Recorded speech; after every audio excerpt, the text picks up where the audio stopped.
Hello everyone and welcome to another video. Finally.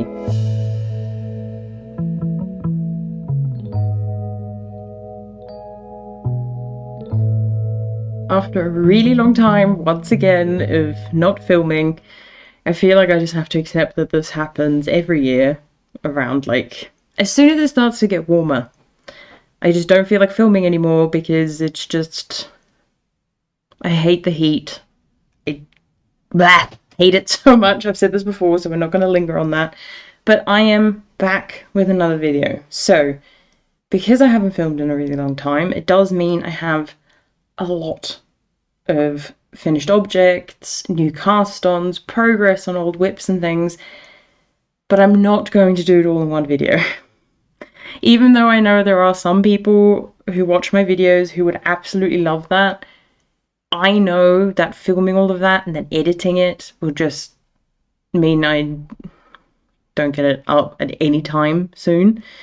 So to be kind to myself, but still, have some content coming out, I'm going to be recording shorter videos and just kind of share what I currently feel like sharing. So it's not always going, for example, the video today, most of these finished objects that I'm sharing, I finished way back in March, maybe April. And then it's also the whips that I'm sharing are also some are kind of new cast-ons I did quite a while ago and progress I made a while ago. But we're just gonna mix and match and just do whatever I currently feel like talking about. So it's definitely not seasonally appropriate at all. But what is seasonally appropriate is what I'm wearing. So this is the... You'd think after all the struggles I had last year of learning how to pronounce this, I'd remember it, but I think it's pronounced Luisk. It's a pattern by Albina McLaughlin V-neck t-shirt made out of 100% linen, so it does kind of wrinkle. Can you see it? But it's fine. It's probably my most worn and most loved summer knit ever. I love wearing this. I love the fit of it. I love the feel of it because it is 100% linen and it's about a sport weight linen. So it's not as thin and lightweight as it could be if I went for a fingering weight, but it meant I got pretty close with gauge and got a nice fabric and everything. And I am desperately want to make another one in the same yarn. This is Antigone by Rerum Natura. It's a pricey yarn. I used exactly 4 skeins, so 400 grams. I had the deeniest little end left. I made the most of it. And the only other yarn I used is tin linen by Sandnes, which I had left over from my farfa top. So you can see it's white, glaringly white, like my skin. And that's just for the folded over hem because I knew you couldn't see it. I was like, to maximize length, and it is the perfect length with 4 skeins for me. I used the tin linen on the inside for the 2 sleeves and also for the body as well.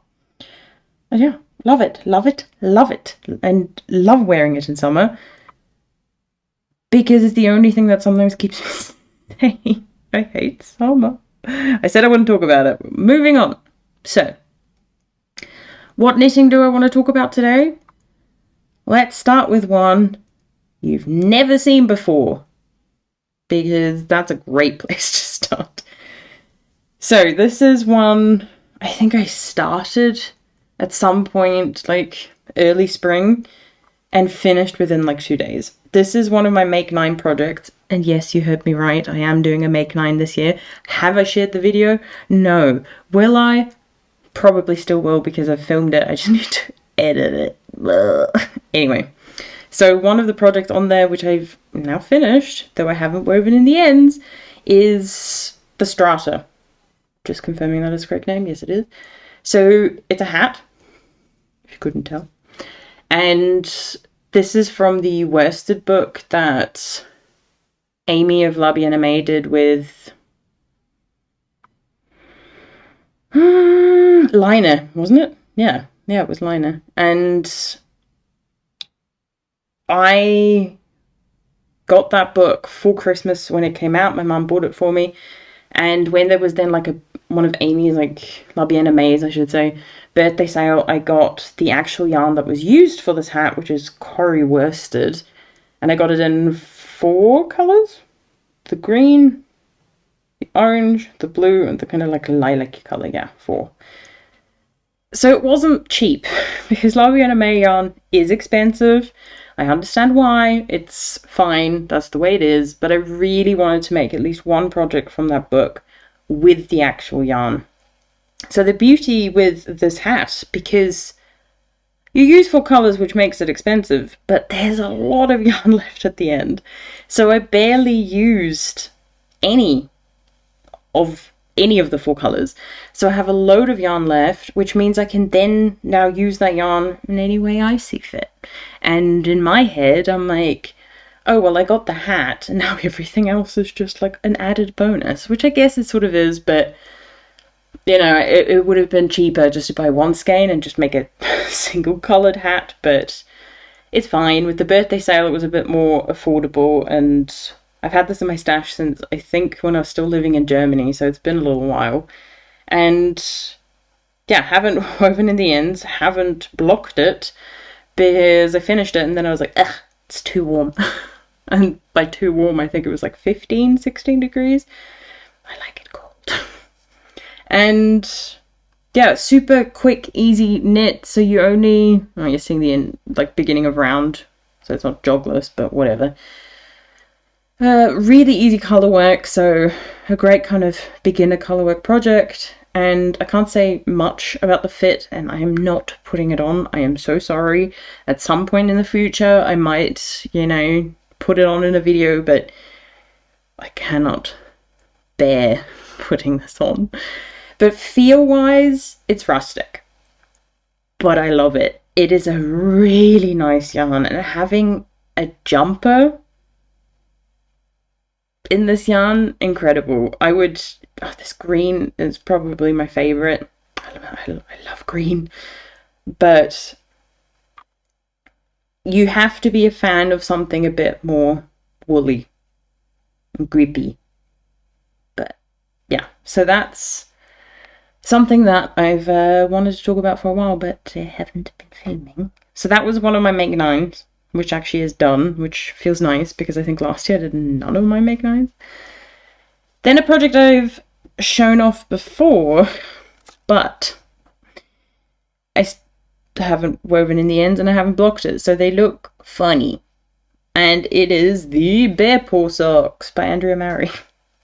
So when I shared them the last time, I did say, like, they look really long, but that's just because it's 2x2 rib, and so when that stretches out, you're going to lose length. And yeah, so they're both comically done. And really cool pattern. I definitely want to try and make some again once it gets a little bit cooler, because it was a fun way to use 2 sock yarns to create some different socks. They're obviously quite warm and thick because it is fingering weight yarn held double. So you can see I started with one color for the toe increases, then you do the second color held double, and then you marl them together for the majority of the sock except the heel, and then you do the same sort of thing you did for the toe up, I should also say. And yeah, fun. The first one took me a really long time, and then the second one, I knocked it out really quickly because I was like, I know what I'm doing. I know how many rows I need to do. So, easy peasy. And yeah, finished for a while. And I won't be wearing until it gets colder. Count how many times I'm going to say that in this video. And then another small project that I'm going to be sharing today, which once again I also feel finished quite a while ago, is one I've also shared before, which I hadn't planned on finishing. It just sort of happened. So this is the Alex scarf. This is a pattern by, I was about to say Petite Knit New, Knitting for Olive. And I also used the actual yarn recommended. So this is the size medium. So I used the Knitting for Olive Merino and Knitting for Olive compatible Cashmere, which is what was used for the medium size. The different sizes have different gauges and different like yarn recommendations. And yeah, so I, like I said, shared it before because I got my mum this yarn to make this scarf for Christmas, but I didn't know, would she want a dark like navy blue or would she want a brown? So I bought both of them and was like, whichever one mum doesn't want, I will use to make my own. And I was really hoping I'd get to keep the brown, and I did, and I'm very happy about it. But I didn't say that to mum until after she picked her colours, because I didn't want her to feel pressured. I was like, this is her present. I'm just lucky enough to then get the other colour. And yeah, very simple to knit. I have no idea which side I started on, but I started on one side, and you increase in this 2x2 rib pattern, which I know is not going to be fun for everyone, but I love ribbing. Like, for something like this, I prefer it over garter stitch. I find garter really boring, and there's a nice kind of rhythm that you get into, which I just don't have with garter. So yeah, you do your increases and then you stop when you reach the like right amount, and then you knit straight. It gives you lengths and everything. I'm pretty sure mine's longer because when I got to half of my merino skein, which was like the limiting one yardage wise, I put in a marker and then knew, wait, I think it was like somewhere here, I could knit for the same, so stupid to explain, but where I stopped increasing to where I'd used up half the yarn, I could knit that length again and then start the decreases and be able to use up every bit of the merino. And boy was it tight. I was sweating at the end, but I had, it wasn't super yarn chicken, like it felt like I was playing a major game of yarn chicken, but by the time I was done and I had such few stitches at the end, I think I still have like 2 meters maybe left of the merino, and I have some left of the cashmere because you got more of that because you had to buy 2 skeins and they come in 25 grams. And yeah, not washed, not blocked, but it feels nice even unwashed and unblocked. I just know I'll be able to like stretch it out a bit and maybe even gain some extra length if I want it. But it is meant to be one of those like smaller wraparound scarves. And I loved knitting it.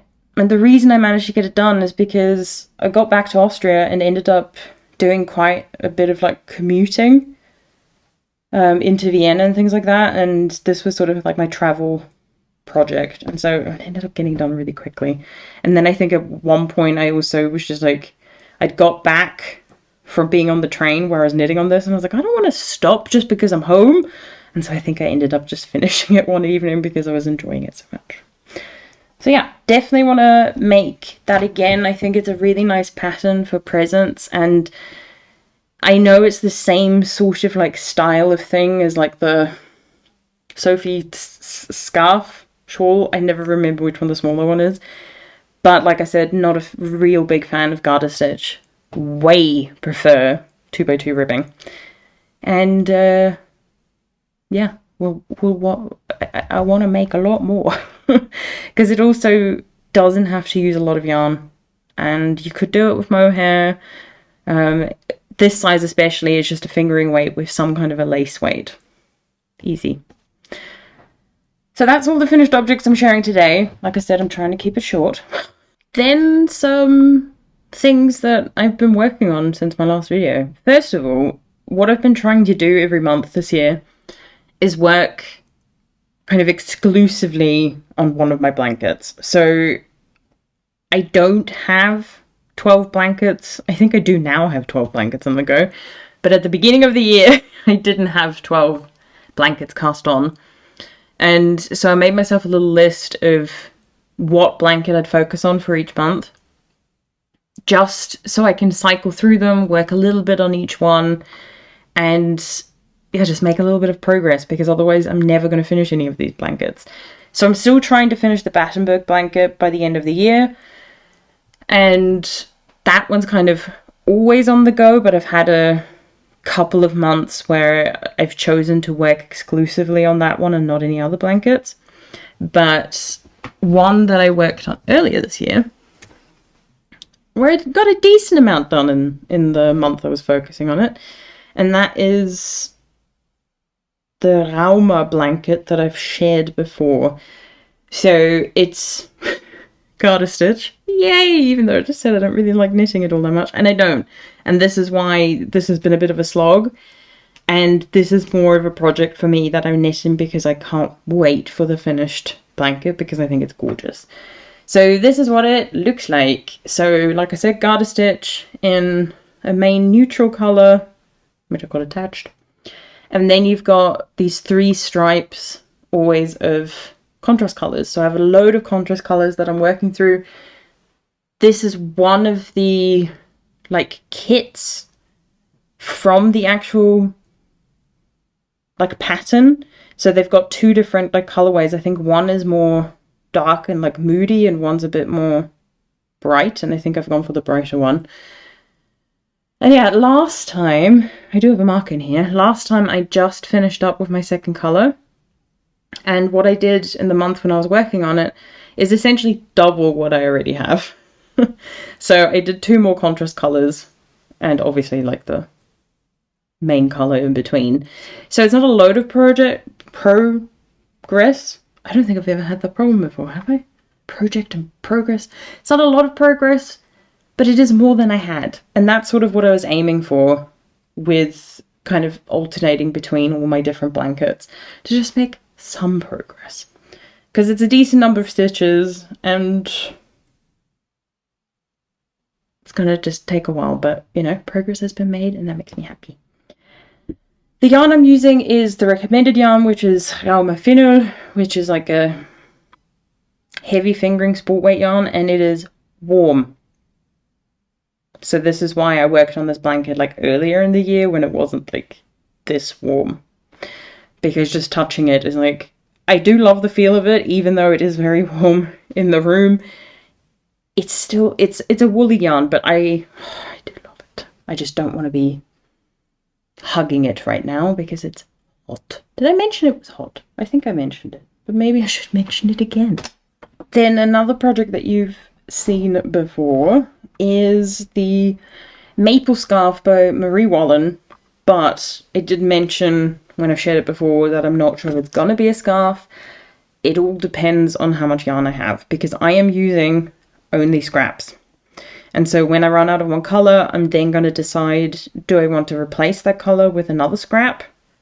Or am I just going to call it, make it like a cowl, or finish it off, whatever size it is.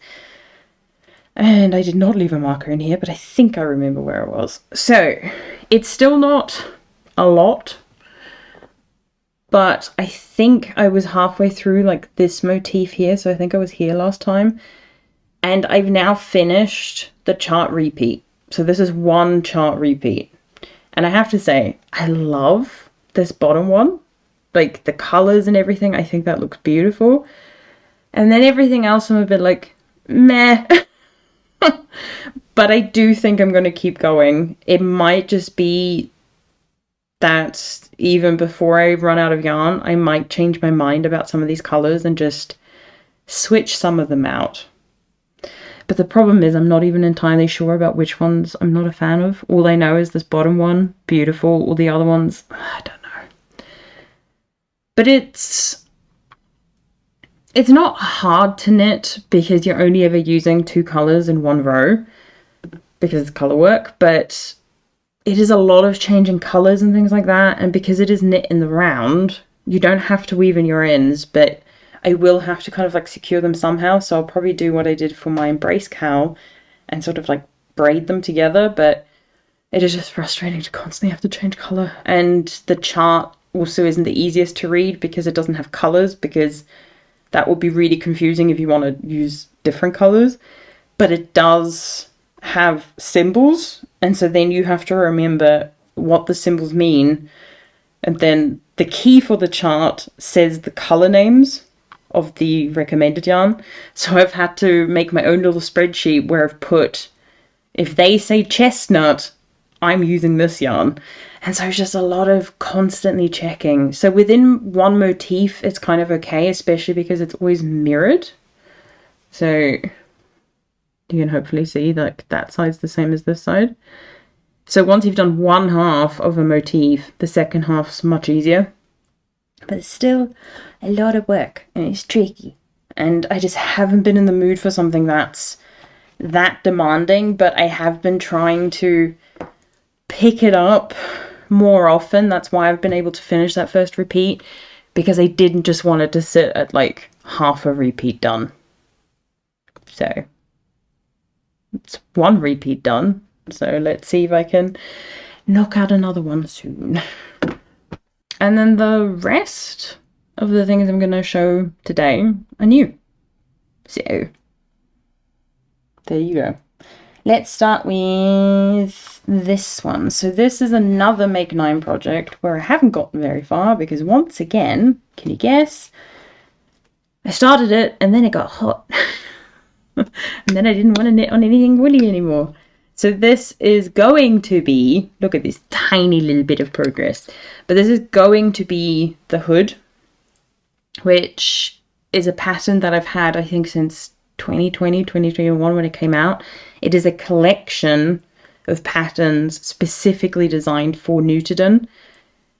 And so I've wanted to make it for a really long time. I've had the Nutiden colorway for quite a while. It's called like Aquamarine, or like a Swedish version of that word. And like all Nutiden yarn, it's hard to show the real color, but I'll try.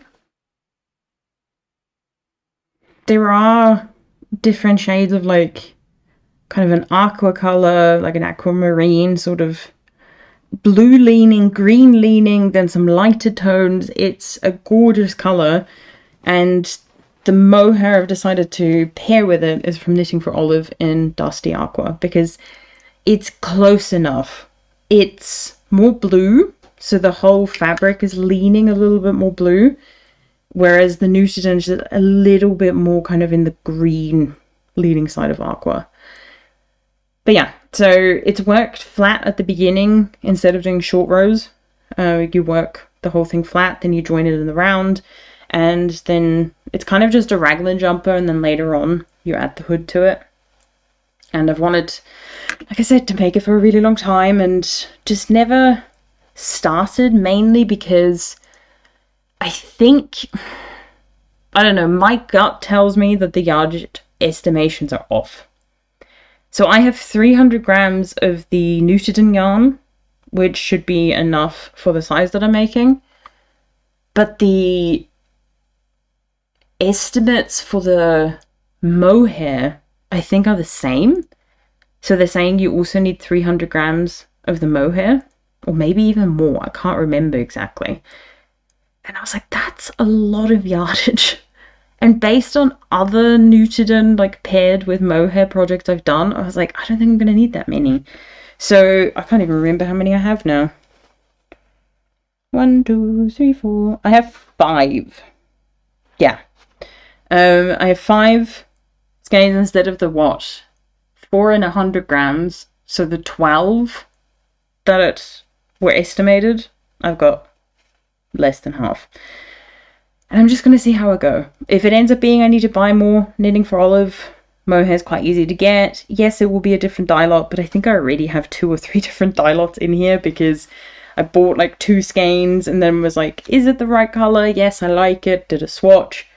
Bought more, but I think they only had like 2 left, so then I bought more somewhere else. So I've already got a mixture of dye lots, so we're embracing the chaos, and I'd rather buy more than have way too many and spend a fortune when I didn't need to, because mohair's not cheap, no matter if it's commercial or hand dyed. But yeah, so it's working out beautifully, but like I said, there hasn't been much progress recently because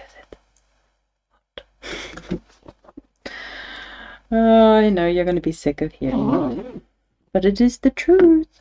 Then a spontaneous cast on was a shawl that I've wanted to do for quite a while. It's from the Knits About Winter book by Emily Foden, and I can't even remember, when did I buy the book? 2020? 2021? Me? Wow, I'm halfway through a row. Delightful.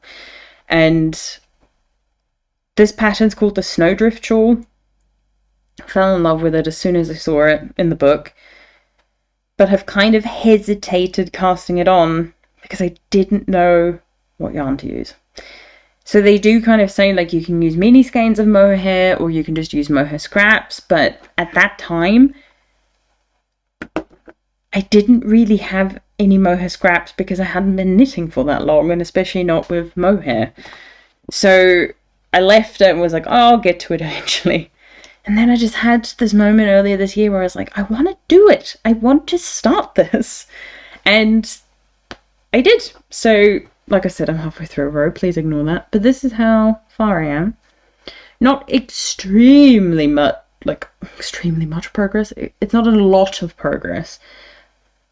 But still really happy with it, and it's a decent chunk so that I was able to kind of go, okay, I really like these colors. The only thing I'm not sure about is this dark purple. Would have been nice if it worked, but I think everything else is too light and sort of ethereal, and that's a bit too dark and grungy. I don't know. Maybe when I get to another bit with that color, I can then make a decision. So like I said, I'm using mohair scraps, so I think I know what they all are, but I might link it below or just link my Ravelry page and you can check that. And the main yarn that I'm using is Arwetta by Filcolana in 977 Marzipan. I think I only have 2 skeins of this, so like 100 grams. I need more than that. But, meh, I can buy more when I've finished using what I have. And what I've done with all the different mohairs that I have, first of all, I should mention, you hold that yarn with another mohair the whole way through. And I'm using Tin Silk Mohair by Sandnes Garn, and the color is 1015. And it's a pretty decent match. It's probably a bit more warm toned than the Arwetta, but looks good. And then you change the second mohair strand that you use throughout. And what I've done, because I love playing Dungeons and Dragons, and it means that I have a whole chest load of, I said chest load, it's only this big, it's not a big chest, of dice, I made a list of the mohair colours that I'm using. I have 9 of them, and this is why I don't want to get rid of one, the purple one. Yeah, so I have 9 colours, and what I've decided to do is, I'm obviously using one. Currently I'm on, is this a light pink? Yeah, it's a light pink that I'm currently on. And I then roll a d8, so an 8-sided die, because one colour's in use. That means I have 8 colours to choose from, and I don't want to use the same one again. And then whatever number I land on, I then choose the correct number. So because I'm using the light pink, which is number 5, if I rolled 5, I obviously wouldn't be picking this one because then number 9 would never get picked. I just skip that one, and then number 6 becomes number 5.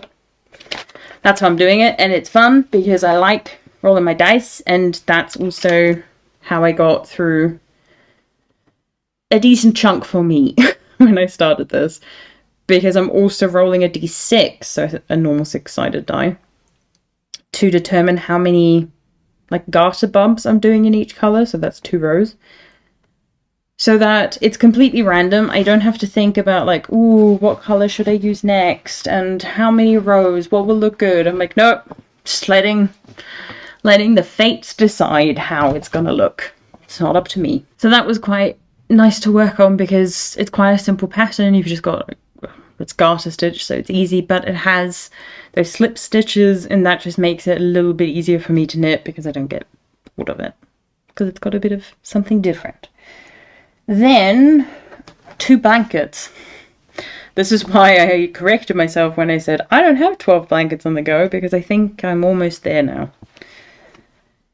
So this was also a spontaneous cast on, where I'd sort of looked through all the scraps I have and just wanted to do something with them, because I was like, if I don't plan to use these, they're not going to get used. And then I'm just going to keep collecting more scraps, and I want to use them. And that is something I'm trying to focus on a lot more now. It was already a focus last year. I'm once again focusing on that next year. Hence the maple scarf slash cowl, because that's using scraps. The shawl I just shared, that's using scraps. So I'm just trying to use them where I can, just so I don't have an overwhelming like scrap stash. So I've started a crochet blanket, and I think it's called like the Daisy blanket. I'll have it. It will be here because I don't remember, and I've just been referring to it as the sunshine blanket because this is what mine looks like. So I've only got one finished square, but I have more. No judgment, please. And the way that the original pattern is done is it ends up looking like daisies. But because of the colours that I've chosen, it looks a bit like a sun and then like a gloomy, on a gloomy day. I love that. I miss these days.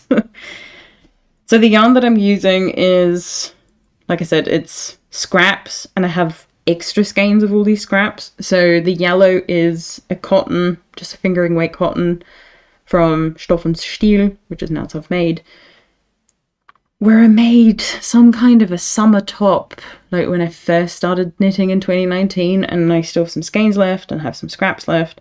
So that's the inside bit.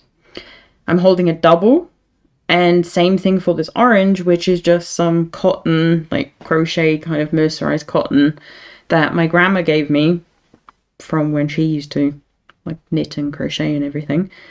And I have quite a few of these as well, and I'm holding a double as well, so everything that I'm using is roughly the same weight and same gauge. So that's for the little like petals or sunbeams. And then the background colour is some leftover Drops Paris that I have, which is also 100% cotton. And it's just thicker cotton. I think it's like an Aran weight officially. And that's why I'm holding the other ones double. And it works out okay. So this isn't, I would say, actually Aran weight. I would say it's a little bit thinner. And so it's just kind of worked out with me holding the other two double and then working the border. And so I did one square just to test as a work. It is a little bit warped because of the like different weights, but I haven't blocked it yet. But when I like hold it up, it works out quite well, so I think that'll be fine. And what I have done as well is I have 2, 4, 6, 8 of the inside motif done. So I did a load of the yellow, then crocheted the orange around, and now I'm not sure if I want to do the background or if I want to make more of these until I've run out of yarn, and then just do the background once the rest of them are done, like once the inside bits are done, because I have the least amount of this yarn, but this is the easiest one to get. Like this, I'm pretty sure doesn't exist anymore because of how old it is. This would maybe still exist, but Selfmades had like a complete revamp of their yarn, so I think this doesn't even exist anymore. So I'm not sure if I could get the same color. And it might just be that it ends up being more of a baby-sized blanket than like a blanket for me, but I've got plenty of friends who could use a baby blanket, and plenty of friends who are hopefully in the future going to have children. So, you know, it's not a bad thing if I have a baby blanket ready to go, if it ends up being, you know, that it's too small for me. But yeah, so that's a fun, different sort of blanket for me because I've never made one of these kind of like granny square sort of blankets. I know technically speaking the Battenberg is a granny style blanket, but it's like it's a different granny square. It's not a classic granny square. Then the last project, and also a blanket. See, didn't I say this was going to be a quick project? Quick video. Take 2. Didn't I say it was going to be a shorter video? Is, like I said, it's going to be a blanket, and I'm using only Skein and the Stitch yarn. I'm doing well with the words today.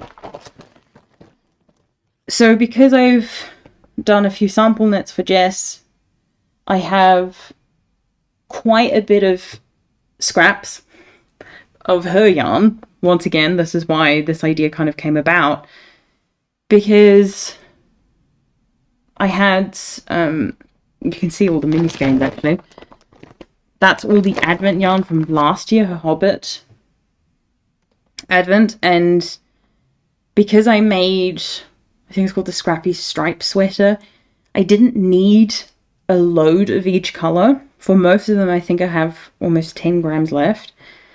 And Jess didn't want the scraps back, so then I was like, well, what am I going to do with them? Because I could potentially try and make the same sweater for myself, but I'm not going to have enough of all the colours. And then I was like, well, maybe I should make a blanket, because I have other scraps as well. Like, this is left over from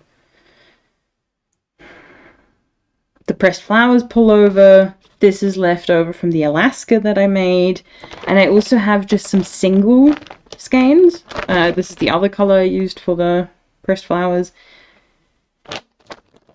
This is the main colour I used for the Advent project. I think I have a full skein of the yarn I used for her Felix cardigan. And then I also just have like single skeins of her Decke yarn. This is one of her Sarah J. Maas colours. And I was like, I could make a blanket out of all of that. Like, I was going to use the single skeins of Decke for something else. But then I was like, could be nice for a blanket. So I've got one. This was just a trial, just to see if I could do it. And I'm trying not to work on this one because I should be working on the Battenberg if I'm going to do anything, because it's by the same designer. It's called the Weekender blanket. And instead of being squares, it's hexagons. Really fun to make, really easy, just like the Battenberg blanket. And isn't this just so pretty?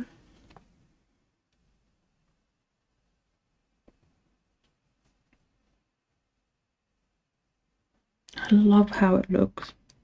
It's so nice. So this is one of the Hobbit colours.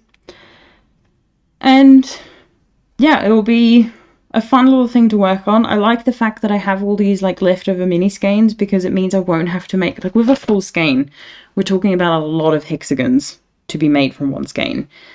But I'm going to need a lot of skeins, like a lot of hexagons, because I'm not going to have enough with just the mini skeins. So it's nice that I've got bigger amounts. Like, this is also quite a lot still left. But it's nice to have the smaller ones, so I can just whip out like 2, 3 if I can get that much out of them, and then move on to another colour.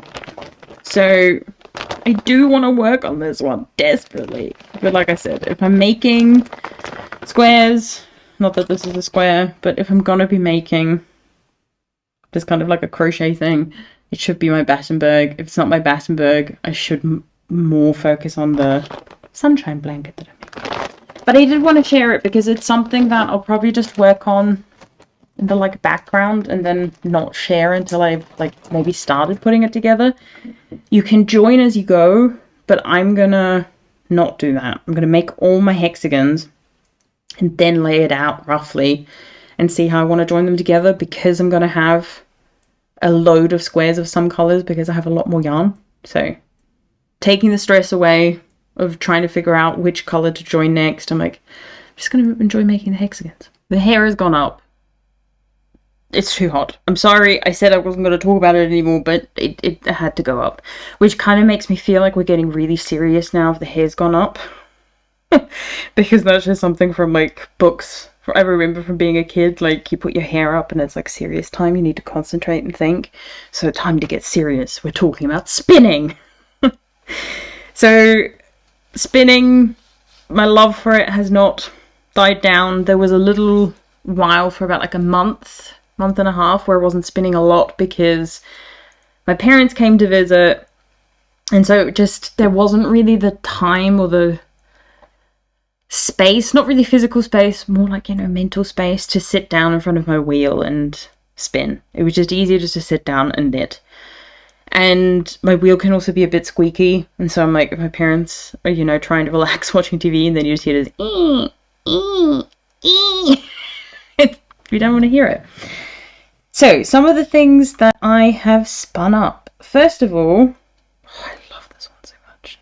This beautiful multicolored skein of This is from John Arbon Textiles. This is the apple door base in the color Quench. So when you get this fiber, it's undyed, so just a white color, and then you have, I think it was only like 3 streaks, could have been more, of yellow, red, and blue. So individual streaks of those colors. And so what ends up happening, depending on how you spin it, you can get, you know, just yellow, which I have here, or kind of just blue, or just kind of red, but you have the white always mixed in, so it tones everything down and makes it more subtle.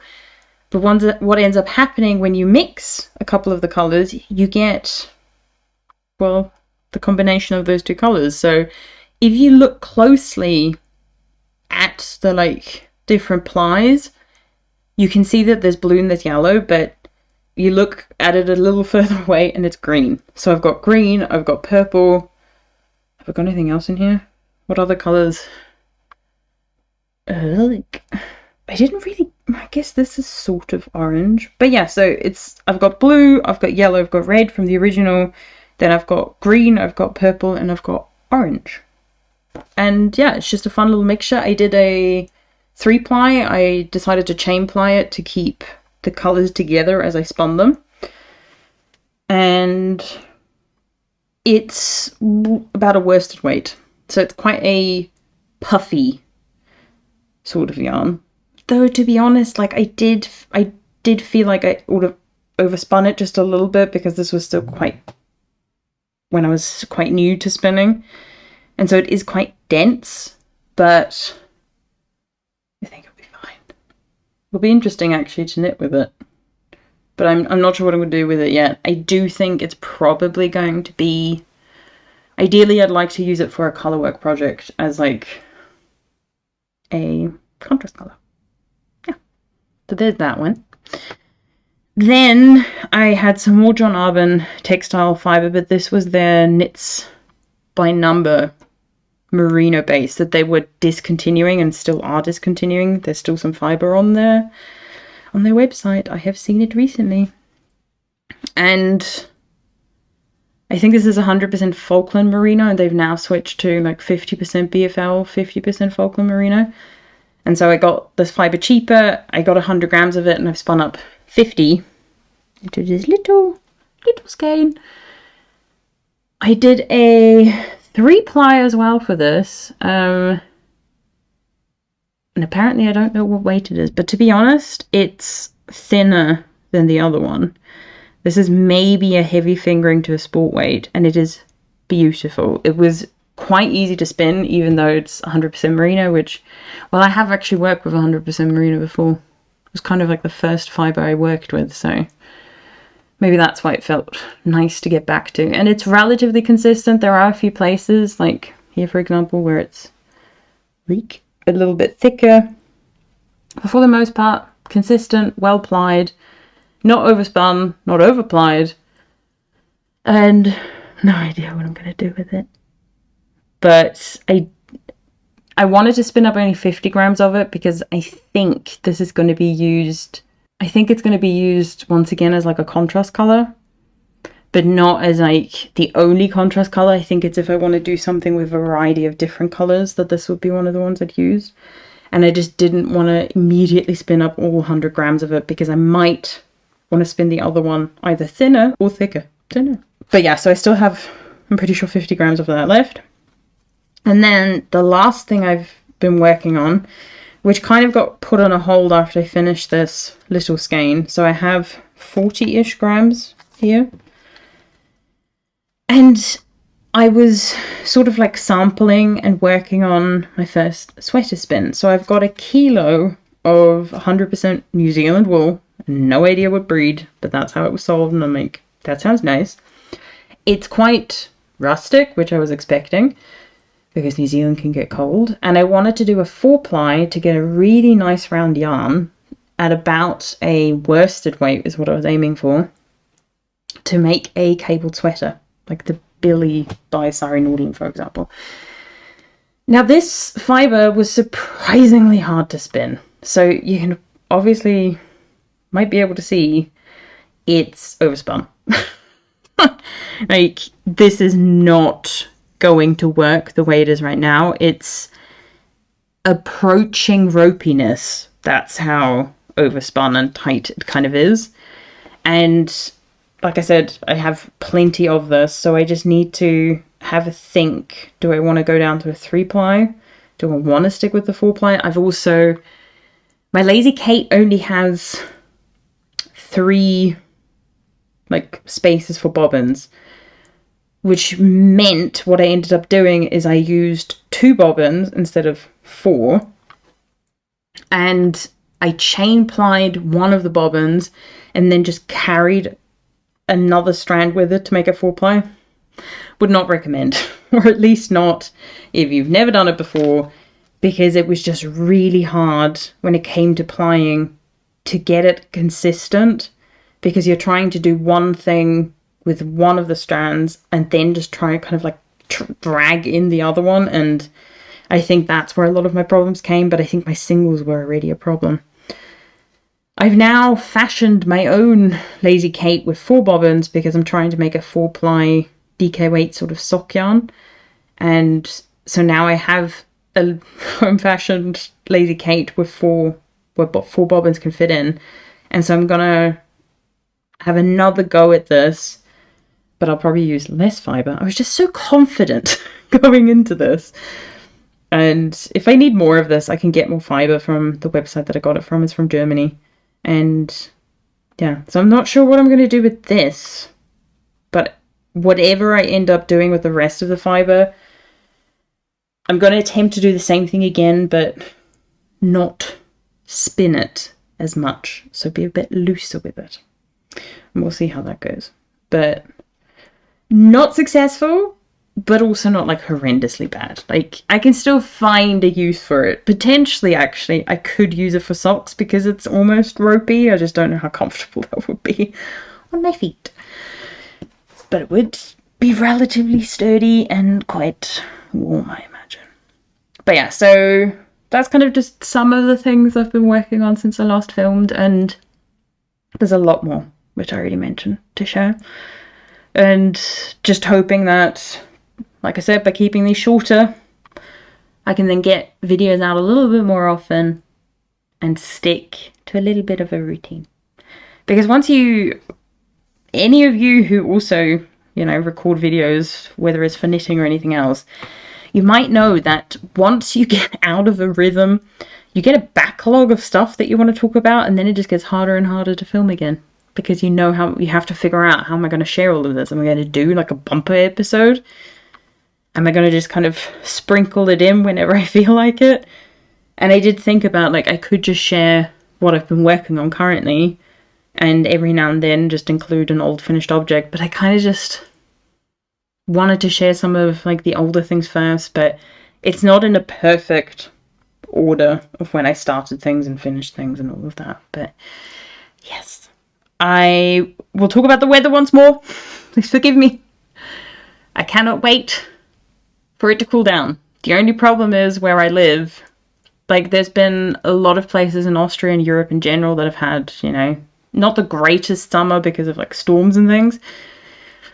Where I live in Austria, we've had over 30 degrees, sometimes 35 or 36 degrees most days, and it's barely rained, and it's always been hot, hot, hot and sunny. Least favorite weather. But I'm also trying, instead of just being absolutely miserable because of that, I'm trying to embrace the summer a little bit more. Spinning definitely helps with that because it's a way to still work with fiber, so woolliness, without having super woolly things fully like resting on me when I'm knitting them. And I'm just trying to embrace the summer knits and accept the slowness of summer and spend some more time outdoors, even though I hate being in the sun and in the heat. But then it makes coming home so much nicer because then it feels much colder in the apartment because I've been outside in the extreme heat. So yeah, I'm trying to be positive, make the most of the summer and the sun for my health, less not for my mental health, I can tell you that, but more for my physical health, to try and be a bit more active, also to focus on the fact that this is getting very personal, my vitamin D level is way lower than it should be. So I have a deficiency in vitamin D. And so I am taking supplements for that, but I kind of thought it's super sunny outside. Wouldn't it be a good idea to actually, you know, try and charge up naturally as well instead of just taking medication? Not that I actually believe as a chemist that there's much difference. It's just, it's easy to forget to swallow a vitamin D tablet, but going outside every day is a good thing. Though it makes me miserable mental health wise. Being hot and not being able to cool down. I am a cozy person. Have you noticed with all the things I talked about, everything's cozy and nice. Summer's not cozy. And so I struggle with my mental health during summer, but like I said, I'm trying to just, instead of hating these months, and I do have to say summer drags on here, so it's not like, ooh, it's September, now it's going to cool down. No, it's going to take until October until I really feel the difference here. And it also started really early. Like, I was already complaining about how warm it was getting in February. So instead of being, like I said, absolutely miserable for all those months, make the best of what I've got, because that's how we're going to be happy. Yeah, so it's been a bit different with my making because there's been more spinning, there's been more sewing actually, which I should share at some point. And there's also, over the last few months, been a lot of baby knits where I still need to record those videos. Because those things were smaller and that was amazing to knit when it was, you know, hot, but I've now gifted those things and don't really need to make any more baby knits, but I guess I could. Then just send them over because I want to. Anyway, so that is everything for now, and hopefully you'll be getting another video very soon. So I hope it's still been like interesting, even though it's not like fully accurate of what I've been working on like the last few weeks, but I worked on these projects, hence having progress and all that. But yeah, I hope it was okay, and I will see you in the next video. And thank you very much for watching. Bye!